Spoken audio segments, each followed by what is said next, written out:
Sleighs, The Gentle Transportation by Carlo Italiano.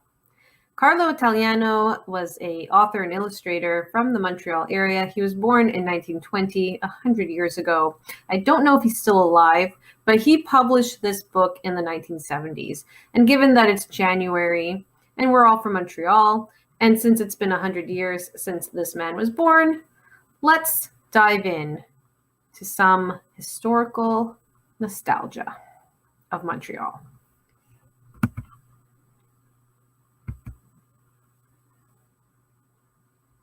Carlo Italiano was born in 1920 on a street in Old Montreal that was ideal for sleigh watching, and he started drawing sleighs and horses as soon as he could hold a pencil. He grew up to become one of Canada's most popular illustrators. He attended Montreal's École des Beaux-Arts and after World War II joined the staff of the Montreal Standard. Since then, he has drawn and painted for many magazines and books.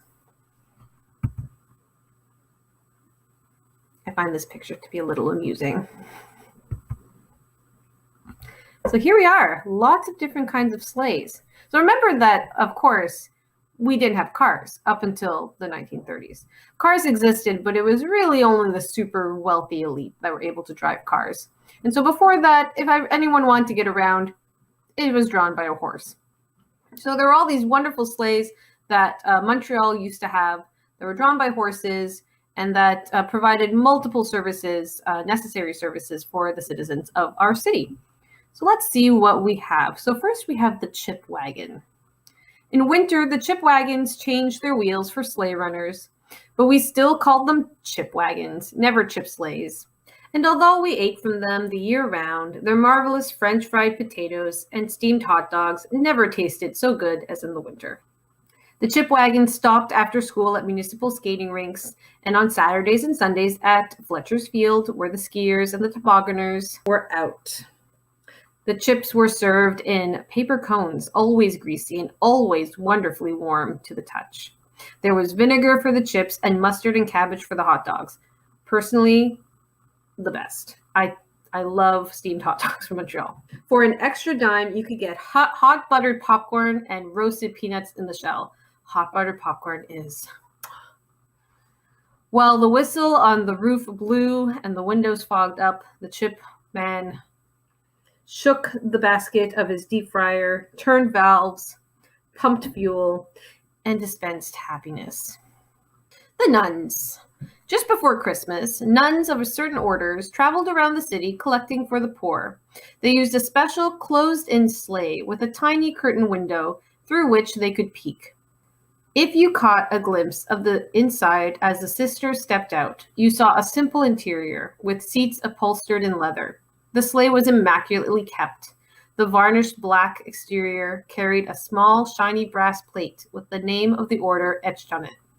The driver, usually an old sacristan, could protect himself from the weather by rolling down canvas side curtains, which had little mica windows. In all, it was an austerely handsome rig, rather like the closed black buggies the Amish people in North America still use today. The Knife Sharpener. When we heard Gelindo Bertoldi's bells outside our house, my mother quickly searched for knives and scissors that needed sharpening, for we never knew exactly when he would pass by our way again. Regularly, you would see the sleigh stopped in front of the small neighborhood butcher shops and grocery stores that gave him steady business in those days before supermarkets. His sleigh was a traveling workshop with a gas heater. I liked to watch him through the large windows and see the sparks fly as he stood over his grinding wheel, sharpening, repairing, and making keys. His sleigh often remained in one place for a long time as he worked, so his horse had a particularly close-fitting canvas-covered blanket. The Fruit Peddler. The fruit and vegetable peddler had a sleigh that looked like a little house. It was homemade, but it had a unique charm because of its little windows and its tiny chimney. This little chimney was the perfect target for our snowballs. Snowball fights, yes. Empty fruit crates were stacked on the roof and used to light the coal in the Quebec heater inside. The stove was not so much to keep the driver warm, because he usually rode outside, but to keep the produce from freezing. The old horse was protected by a homemade blanket, and his pail for drinking water hung on the wall of the sleigh. The peddler carried a small selection of fruit from door to door in a basket to show and take orders. Most of the fruit peddlers left the raw wood of their wagons to age like an old barn, though a few, I remember, painted theirs railway station red. The Milk Sleigh. How many of you had a milkman growing up? Because I did. My parents didn't buy milk at the grocery store. We got it delivered. I also got a Christmas card from him every year. Milk sleighs were out on the streets each winter morning, long before daylight. It took a very bad snowstorm to block their way. Sometimes they followed the first snowplow up the street.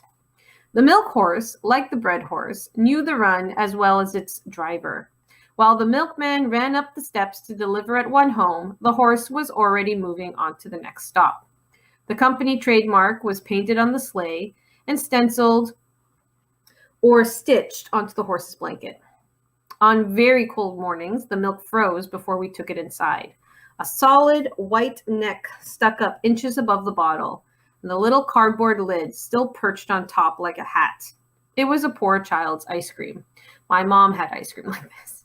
So my mom would get the milk from the milkman, and it would be outside in glass bottles, and it would sometimes be frozen, and they would basically scrape the cream off the top, and it tasted amazing. The Royal Mail Sleigh. The sleigh that did the pickup for mailboxes was a small, low, tub-type vehicle pulled by a fairly light, fast horse. When the sleigh was full, you saw the sacks sticking up on top just inside the fiddle rail. The royal coat of arms, the gold leaf lettering, the deep red color of the sled, the stenciled GR, because it was a king at the time, on the canvas covering the horse made a very impressive sight. So did the uniform of the driver, with the badge of a federal employee on his jacket and fur cap. It all made one feel that here was organization and that the mail would always get through. The Baked Bean Sleigh. The beautiful baked bean sleigh was all veneer and varnish, painted in browns and ochres with an illustration of a pot of beans on it, and the beans were just as delicious as they looked. I love baked beans, and if you've ever had homemade baked beans, you are a fortunate soul. The bean man passed on set days each week. Housewives came down the few icy steps, carrying their empty earthenware bean pots, and got in exchange a full pot, sometimes still hot, from an insulated section of the sleigh. I used to meet the bean man on La Gauchetière Street, just as I was returning home from school for lunch, and whenever I saw him, I would hope that he had stopped by my house. The Movers Sleigh. Moving heavy machinery over snow and ice required very special sleighs. These were usually great flatbed sleds with reinforced runners and truck, the runner's assembly. They carried block and tackle, planks, jacks, and ropes, and were pulled by as many as 4 horses, depending on what was being moved. Heavy draught horses, such as Clydes, Belgians, and Percherons, were used, and it took a good man to handle them. The bells on the double team had a distinctive series of rings, and on very cold days, the heavy loads made the runners squeak.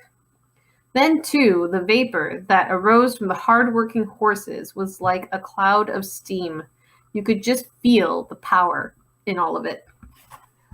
The Grocery Sleigh. Nearly every grocery store had horse and sleigh delivery, although small orders would usually be taken care of by a boy after school using his own sleigh with a box nailed on top. I still have that service at my local grocery store if I needed to, but I don't ask because I don't need to. But if I did, they would deliver the my groceries to my apartment on foot. They would just kind of walk around the block and bring it for me. The grocery sleighs were pulled by small, compact horses measuring not more than 14 hands and called Quebec ponies. The ponies moved at a quick trot, their bells ringing, tingling rapidly and cheerfully. The delivery boy wore an apron, had a pencil stuck behind his ear, and he carried his loads quickly up those winding staircases of Montreal that could sometimes be treacherously slippery and still are. But I love it. Just before Easter, the ponies were transformed, decorated all over with beautiful crepe paper flowers. They seemed to us to have been touched with magic. The farmer's sleigh.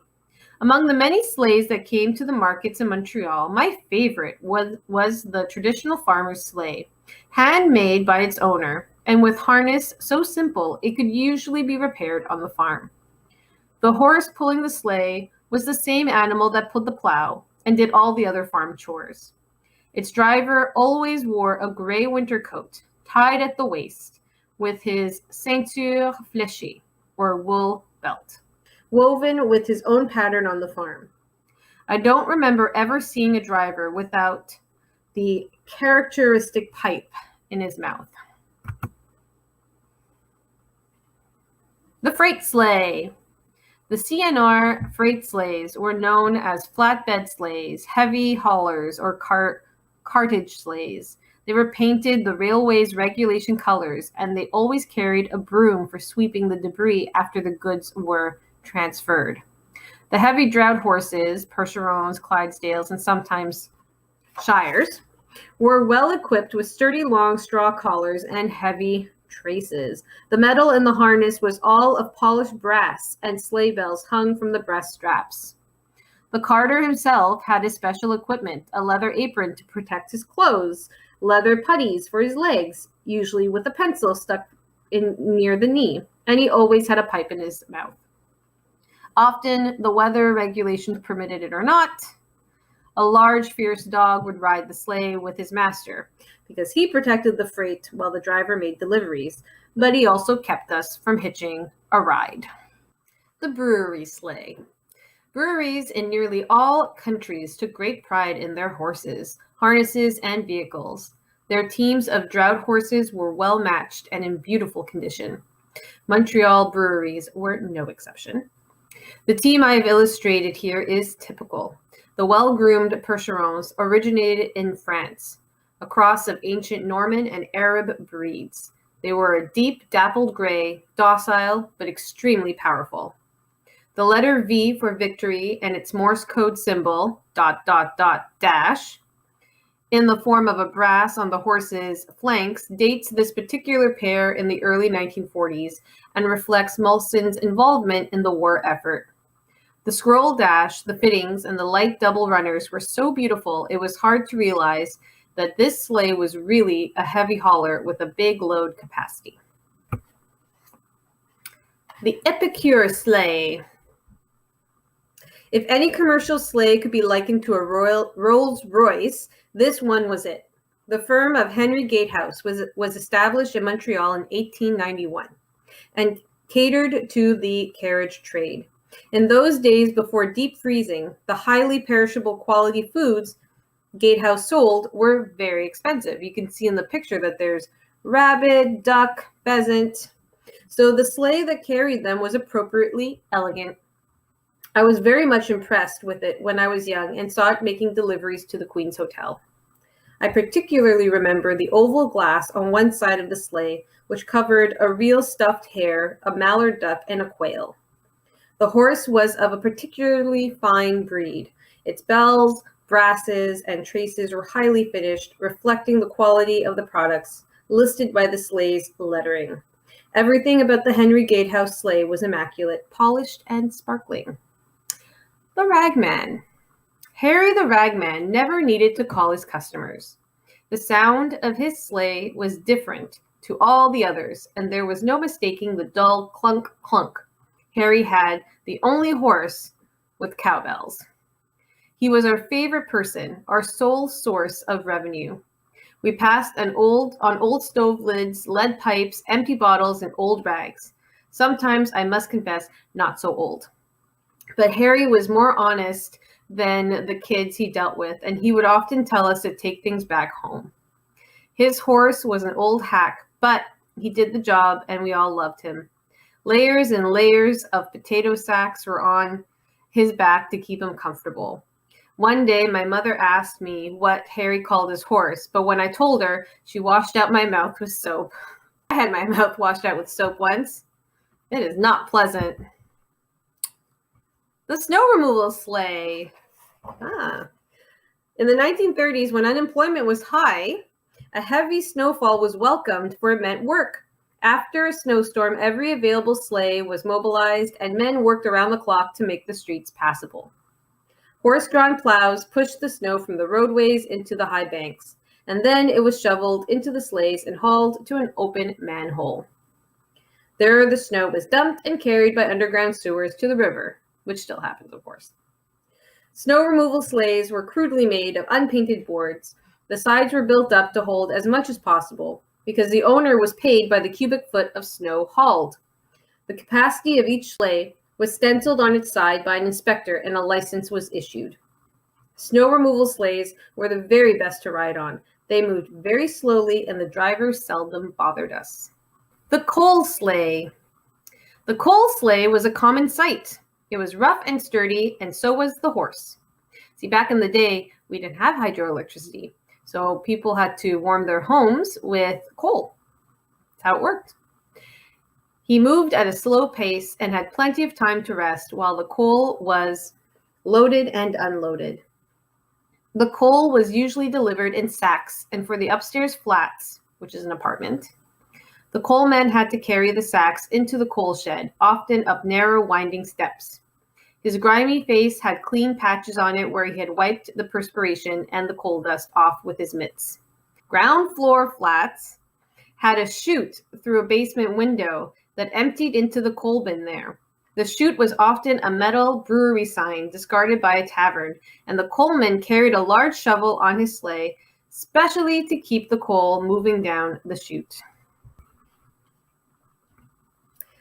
The Star Sleigh. The Montreal Star sleighs were loaded in Fortification Lane, and the papers were delivered to newsstands throughout the city where they sold for 2 cents. The City of Montreal Inspector. The City of Montreal Inspector traveled around in a small black cutter pulled by a small lightweight horse. The inspector was usually a dignified-looking civil servant who sometimes wore a raccoon coat and a fur hat. His job was to inspect the streets and the water hydrants. The Spice Sleigh. The distributor of tea, coffee, and spices had his own sleigh. This one had oval side windows, mohair upholstery, and many different doors and compartments. To keep the horse from wandering while deliveries were being made, a tie weight, sometimes called a tie weight, was attached to his bridle. The Bread Sleigh. The daily bread was delivered to the house by horse and sleigh. What I liked best about this sleigh was the little folding step in the rear, which made a convenient seat for us to steal rides on. The Fire Hose Sleigh. In winter, the Montreal Fire Department used highly specialized sleighs, often converted from wagons. So this is what fire trucks used to be. Here I have painted a drum-type hose sleigh. I felt very lucky if I was near station number 4 at Jaboilet Square when the fire alarm rang and I could see the engine set out. Everything was kept at the ready. The tongue, also known as the pole, of the sleigh, that long single shaft of wood that separates the 2 horses in a team, with harness affixed and open at the cinches, was suspended from the ceiling in the firehouse. At the sound of the alarm, the horses had been trained to position themselves under the harnesses. The tongue was then lowered and the cinch straps were tightened. The sleighs, which stood on metal rollers or on grease slide plates recessed in the floor, would then literally explode out of the station. The Fire Steamer Sleigh. The steam-driven pump, its chimney, belching smoke and sending sparks flying was an awesome sight as it raced towards a fire, pulled by 3 or 4 horses and sometimes matched grays. Only fire horses were allowed to move at full gallop through the city. Once at the scene of the fire, these splendid animals were unhitched and led off to a safe place. If the fire station was close enough, they would be taken back there. If not, the firemen would hitch them to a pole out of harm's way. It was always exciting watching the horse-drawn fire engines, but somehow it was especially so in the winter, with the red engines against the white snow, the horses blowing into the cold, and the bells drowning out all other sounds. And finally, the sightseeing sleigh, which we still had here in Quebec, in Montreal. I'm not sure if we had them in the winter, but we definitely had them in the summer. Not as sleighs, obviously, as wagons. Of all the wonderful sleighs that once filled the streets of Montreal, the sightseeing sleigh is the only one still in use. Remember, this book was written in the 1970s. You will find it only on the winding roads of Mount Royal Mountain, where no cars are allowed.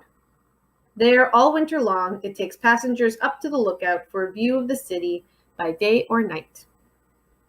Today, the sleighs are rarely pulled by more than one horse, but I can remember a time when teams of horses were used. The sleighs were bright red, green, or blue, had shiny rails and handholds, and carried buffalo robes or bear skins to keep the passengers warm and snug. But one thing hasn't changed. A ride up Mount Royal by sleigh is still one of the happiest things to do in Montreal. If you wish, you can pause the video and read this introduction. It explains a little bit of the background of Carlo Italiano and where he lived and how he was raised, how he grew up, and his love for sleighs and starting to draw and all of those things. I really wanted to share this book with you because we live in Montreal. It is winter, and this is part of our history, our collective history. And maybe sleighs aren't used anymore and horses aren't used anymore, but this is a great anecdotal collection of one Montrealer's experience as a child growing up in Old Montreal or in the older streets of Montreal, and what he noticed in his city and what he paid attention to and what made his childhood feel so memorable and so vibrant and so interesting. So I want you boys and girls to think about what you notice in your city. Okay, what do you see when you're sitting outside in front of your home, or when you're walking down the street, or when you're going to school? What is it about your city that you find particularly fascinating and that makes you feel like you're at home? This is the market in Old Montreal with all the sleighs that Mr. Carlo Italiano described in his book. Thank you.